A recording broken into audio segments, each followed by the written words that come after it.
Our special coverage, Seeking Justice in Ferguson, continues now with our distinguished panel of contributors.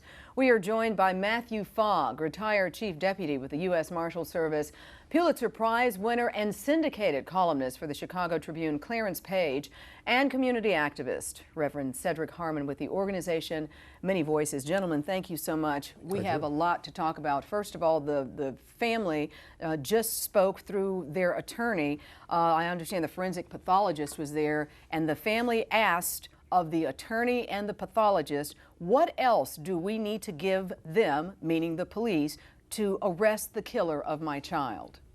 Doesn't that just break your heart? Sounds familiar. Sounds familiar. Like the George Zimmerman case down there in Florida. You know, here we are once again with the community wanting to see some kind of prosecution and a trial, some kind of a fair hearing. And meanwhile, we're still waiting for more information. Yeah, and go ahead. I'm sorry. You know, and this is speaking to the call for justice, which is trying to set things more right after such a horrible situation has occurred. The family simply wants to have some peace and some closure around what has gone on. Yeah, and just the latest information that happened overnight is that Governor Jay Nixon has called out the National Guard. And I do want y'all's opinion on that, because initially it was the Ferguson police, and we saw how they handled things very poorly with heavily militarized gadgets, which we'll talk about, which you and I talked about recently on a show. Right. And then you had the State Highway Patrol not responding at all when stuff is going on. And now the governor says the National Guard needs to come in. Do you think that was the right move, Matthew? Well, again, it's you know, I'm not there, but when you look at the whole situation and you say, okay, do we really have people riding? What does that really make up? I think there was an opportunity, and they missed the opportunity at one point when the community said, we will police ourselves. We can stop these folks from coming into these stores. But once they came and instituted this this curfew, and it looked like all of a sudden it's this show of force, and once again the insensitivity of it. You take and you put a black man in charge, which again, people see that. They see Come that. on. What are you doing here? We're not falling for the okie doke. Well, let's be fair though. He's not just any black man. He was born and raised in Ferguson. No, he which knows counts. the community. That's right. And he teaches the crowd control and this type of a situation. In other words, he knows how to do it right. The Ferguson police have so far done everything wrong, and it's just I found it as a ray of hope. But the problem is, right after they announced it, the next day, after their first quiet night in a week, and then the next day they released these pictures of Brown allegedly holding up this store, and then all of a sudden, boom, everything blows up again. But I mean, it all started from the beginning. I'm saying you don't take and put a man in charge of people and you say, okay, now we have a black man who's in charge. I mean, it's that sort of what I call the plantation sort of overseer sort of connotation. I mean, the bottom line is this: if you were going to do it all along. Show community policing. Show that you got your police department makes up the community. That's real community policing. To step in like that and put him up there like that, you put a lot of pressure on that man to be up there. And once again, those folks were just waiting for anything to happen. At that point, it was already out of control. Okay, so let's talk about Ferguson, Missouri. Okay, 22,000 people, 2/3 of them are African American, yet the power structure is white. We have a white mayor, we have a white police chief, we have 5 white members on the city council. The 6th is not white. That doesn't represent the community. No. And back to what your point of community policing, people who look like me need to have a part in policing me. That's right. And if you don't live in Ferguson, I'm sorry, if you don't live in Ferguson, you're not going to be involved in the community. How many of those officers live in Ferguson? Why did that happen, though? That's the question. Why do they have a black town with a white administration running it? Local black politicians will tell you that there was a lot of rapid demographic change that went on there. And number 2, we don't turn out and vote. That's this right. is the thing. You know, so it's partly us.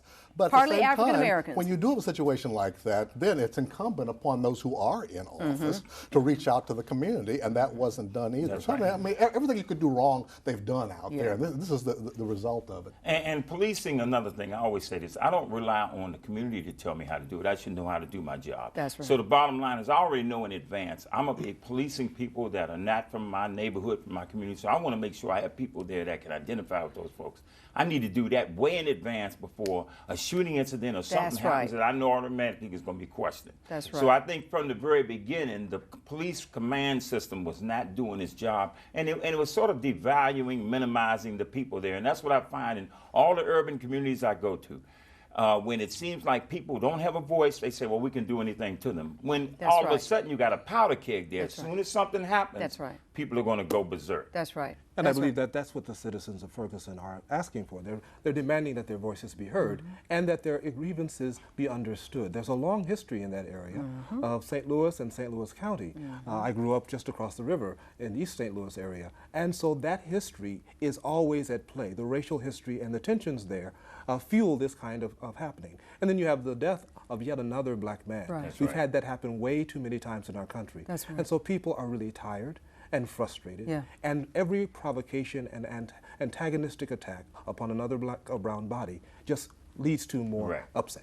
I want to get back to something one of you guys mentioned, the racial makeup, the demographics, the change. Clarence, you talked about it. And in the 70s, Ferguson underwent a huge change. You had a lot of white flight as the schools were exactly as the schools were integrated. And then you had blacks from St. Louis actually moving into Ferguson. And next thing you know, Ferguson is basically all black. But the racial demographics are so interesting. In 1990, 74% white, 25% black. By 2010, it was almost flipped. 29% white and 67% black. But that's why they call it white flight. That's why they call it white flight. But the power structure did not flee. The power, it feels like a plantation, or when things got so much better for us, sharecropping. It feels like something in that vicinity. Yeah, well, metaphors aside, like I said, it's a matter of getting out and vote. And we know that when black folks feel like they got somebody to vote for, they turn out in big numbers, as in 2012 for Barack Obama. That's right. Record turnout. First time black turnout was actually higher than everybody else. That's right. That's right. But you got to give people something to vote for. Same thing happened in Chicago, numerous other places I could talk about. But the fact is, I think the big lesson about Ferguson is that when you got civil unrest like this, it's never about what it appears to be about, which in this case is that the tragedy of this young black man being killed. But it's been something that's been building up for years, for decades. This has been happening. A lot of different factors we're talking about here. And but the follow up on that, something like the ACLU report came out and mentioned about how the numbers of African Americans, the disparities within the arrest. And then it even pointed out, even in affluent communities where African Americans live, the arrest rates were up there. So what we're talking about is racial injustice. And what I found as a law officer doing these dragnets all across the country, the racial injustice is always there because we don't address it. We say community, we say policing, but we don't address that. There are a lot of race issues in how we do our operations. And like I said, when I was told we couldn't go into affluent areas to go after drug dealers because they weren't going to stand for us kicking their doors and throwing flashbangs and doing all that stuff. So we go to the urban areas where you get your numbers up. This was a reality, and this was from the command. There's a lot more street dealing there too. So well, it wasn't even that. Get your numbers up. But see, we knew where they were. I knew where I could have went and kicked doors, and I could have got them. But they didn't want us doing that because their concern was those folks would come back and raise all kinds of cane. Okay, Matthew Fogg, Clarence Page, Reverend Cedric Harmon, we're going to be right back. We're going to take a quick break, and then we'll have more of our special coverage, Seeking Justice in Ferguson. Stay with us.